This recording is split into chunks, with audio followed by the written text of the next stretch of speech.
అని చెప్పి దిక్కుమాలిన మాటలు మాట్లాడలేదు. ఇప్పుడు కూడా నేను చెప్తా ఉన్నా, సంస్కారంగా నువ్వు మాట్లాడితే మేము కూడా సంస్కారంగా మాట్లాడతాం. కానీ ఇవాళ నోటికొచ్చిన బూతులు, నోటికొచ్చిన తిట్లు నువ్వు తిడితే మాకు కూడా తప్పదు. ప్రజల తరపున ఖచ్చితంగా గట్టిగానే మాట్లాడతాం, గట్టిగానే నిలదీస్తాం, నిన్ను వదిలిపెట్టాం. 6 గ్యారంటీల కోసం బడ్జెట్ లో గనక మీరు స్పందించకపోతే నిన్ను వదిలిపెట్టాం. నువ్వు చెప్పే ప్యూరు రేరు కాదు, నీ చోరు మోడల్, నీ 420 మోడల్, దీన్ని ఖచ్చితంగా రాష్ట్ర ప్రజల ముందు ఎండగడుతూనే ఉంటాం, వదిలిపెట్టాం. నిన్ను నీ దుర్మార్గమైన దండుపాలెం ముఠాను ఇవాళ ఆయన సోదరులు, ఆయన కుటుంబ సభ్యులు ఏ రకంగా ఈ రాష్ట్ర రాజధాని చుట్టూ ఉండే భూముల మీద పడి దోచుకుంటున్నారో ఎవరిని అడిగినా చెప్తారు. అనుముల తొండలరెడ్డి, అనుముల కొండలరెడ్డి, అనుముల తిరుపతి రెడ్డి, అనుముల కృష్ణారెడ్డి, అనుముల జగదీష్ రెడ్డి, మొత్తం దండుపాలెం ముఠా మరి అలా ఏ రకంగా దోపిడీ చేస్తున్నదో రాష్ట్ర ప్రజలందరికీ కూడా తెలుసు.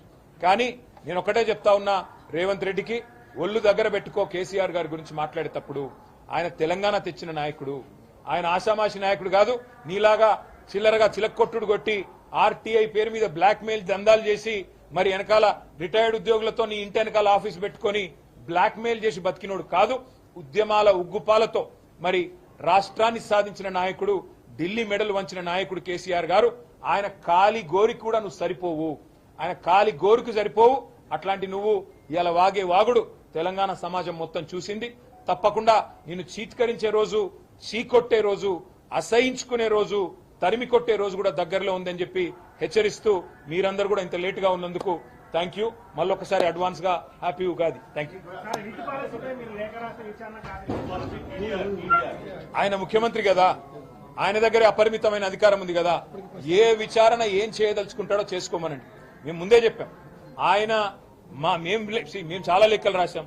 రైతు బంధు ఇవ్వమని లెక్క రాశాం, వేస్తాడా? 4000 పెన్షన్ ఇవ్వమని రేపటి నుంచి రాస్తాం, వేస్తాడా? 6000 పెన్షన్ దివ్యాంగులకు ఇవ్వమని లెక్క రాస్తాం, వేస్తాడా? తులం బంగారం ఇవ్వమని లెక్క రాస్తాం, ఇస్తాడా? కాబట్టి మా లేఖలతోని అవసరం లేదు. ఏం పీకలు పట్టుకుంటావో పట్టుకో, నువ్వు ఏం విచారణ చేసుకుంటావో చేసుకో, మాకు అభ్యంతరం లేదు. నీలాంటి గజ దొంగని ఖచ్చితంగా నిరోధిస్తాం, ఖచ్చితంగా ప్రజల తరఫున కొట్లాడుతున్నాం.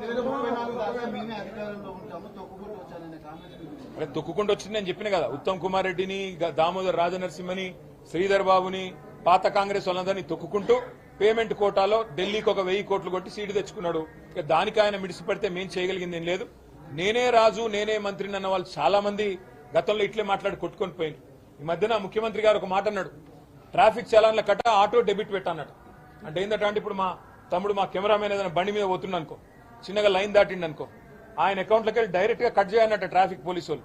నేను అడుగుతున్నా ఇవాళ రేవంత్ రెడ్డిని, ఆటో డెబిట్ మరి రైతు బంధుకు పెట్టొద్దా? నీ ఖాతాలకు వెళ్ళి డైరెక్ట్ గా రైతుల ఖాతాలకు ఆటో డెబిట్ వద్దా? మీ రాహుల్ గాంధీ ఖాతాలకు వెళ్ళి డైరెక్ట్ గా ఆటో డెబిట్ మా ఆడపిల్లలు 2500 కోసం ఎదురు చూస్తున్న వాళ్ళు వాళ్ళకు పెట్టొద్దా? మరి అట్లాగే మీ ప్రియాంక గాంధీ ఖాతాలకు వెళ్ళి ముసలోళ్ళకి 4000 పెన్షన్ ఆటో డెబిట్ పెట్టొద్దా? ఆటో డెబిట్ ఓన్లీ మా తమ్ముళ్ళు ఎవరైతే బండ్ల మీద తిరుగుతున్నారో రోడ్ల మీద వాళ్ళకి మాత్రమే ఉంటుందా? అందుకే చిల్లర మాటలు, చిల్లర కథలు కట్టిపెట్టు. 2034 కాదు, ఇంకో 2 ఏళ్లు నిన్ను భరించడం ఎక్కువ ఈ తెలంగాణ ప్రజలు. ఆ తర్వాత తరిమి కొట్టకపోతే, ఆ తర్వాత చీత్కరించకపోతే మీరు నన్ను పట్టుకోండి. తప్పకుండా మిగతా ప్రశ్నలన్నీ. ఇప్పుడు నేను ఒకటే చెప్తున్నా, ఈ రేవంత్ రెడ్డి అనే ఓ పిచ్చోడు, అంత తెలివితేటలు ఉన్నోడే అయితే ఆయన కొడంగల్లో ఎన్నిసార్లు ఓడిపోయిండు. ఓడిపోతే రాజకీయ సన్యాసం అన్నాడు. రాజకీయ సన్యాసం అని చెప్పి తప్పించుకున్న సన్యాసికి ఏదో వాగుతాడు. ఆయన ఇలా పదవిలో ఉన్నాడు, ఆయన మైక్ కట్ కాదు కాబట్టి వాగుతున్నాడు. అప్పుడప్పుడు ఇట్లాంటివి వస్తాయి. కాలం మనది కానప్పుడు వానపాములు కూడా నాగుపాములై బుసలు కొడతాయి అప్పుడప్పుడు. ఇవాళ ఒక 3 ఫుట్ బుడ్రఖాన్ గారు కూడా తీస్మార్ ఖాన్ లాగా పోజులు కొడుతున్నాడు. చూసుకుందాం, తప్పకుండా భవిష్యత్తులో చూసుకుందాం. పాలమూరు రంగారెడ్డి ఎత్తిపోతల పథకాన్ని 90% పూర్తి చేసింది కేసీఆర్. 8 లక్షల ఎకరాలకు గత 9.5 సంవత్సరాలుగా నీళ్లిచ్చింది కేసీఆర్. వాళ్ళు పెండింగ్ పెట్టిన ప్రాజెక్టులన్నింటినీ రన్నింగ్ ప్రాజెక్టుగా మార్చి అద్భుతంగా కల్వకుర్తి, భీమా, నెట్టెంపాడు వీటన్నిటి నుంచి కూడా 8 లక్షల ఎకరాల కాయకట్టుకు మహబూబ్నగర్ జిల్లాలో నీళ్లిచ్చింది కేసీఆర్.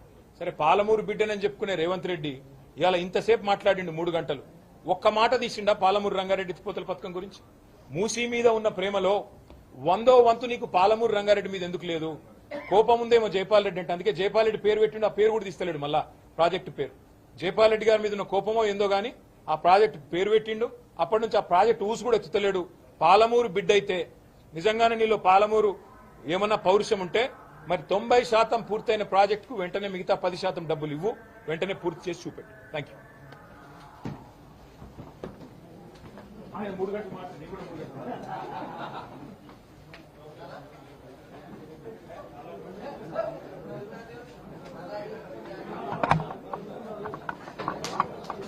పట్టుకుంటావో పట్టుకో, నువ్వు ఏం విచారణ చేసుకుంటావో చేసుకో, మాకు అభ్యంతరం లేదు. నీలాంటి గజ దొంగని ఖచ్చితంగా నిరోధిస్తాం, ఖచ్చితంగా ప్రజల తరఫున కొట్లాడుతున్నాం. తొక్కుకుంటూ వచ్చింది నేను చెప్పిన కదా, ఉత్తమ్ కుమార్ రెడ్డిని, దామోదర్ రాజనరసింహని, శ్రీధర్ బాబుని, పాత కాంగ్రెస్ వాళ్ళందరినీ తొక్కుకుంటూ పేమెంట్ కోటాలో ఢిల్లీకి ఒక 1000 కోట్లు కొట్టి సీటు తెచ్చుకున్నాడు. దానికి ఆయన మిడిసిపడితే మేం చేయగలిగింది ఏం లేదు. నేనే రాజు నేనే మంత్రిని అన్న వాళ్ళు చాలా మంది గతంలో ఇట్లే మాట్లాడి కొట్టుకొని పోయింది. ఈ మధ్యన ముఖ్యమంత్రి గారు ఒక మాట అన్నాడు, ట్రాఫిక్ చలాన్ల కట్ట ఆటో డెబిట్ పెట్టానట. అంటే ఏంటంటే ఇప్పుడు మా తమ్ముడు మా కెమెరామెన్ ఏదైనా బండి మీద పోతున్నా అనుకో, చిన్నగా లైన్ దాటిండి అనుకో, ఆయన అకౌంట్లోకి వెళ్ళి డైరెక్ట్ గా కట్ చేయనట్ట ట్రాఫిక్ పోలీసు వాళ్ళు. నేను అడుగుతున్నా ఇవాళ రేవంత్ రెడ్డిని, ఆటో డెబిట్ మరి రైతు బంధుకు పెట్టొద్దా?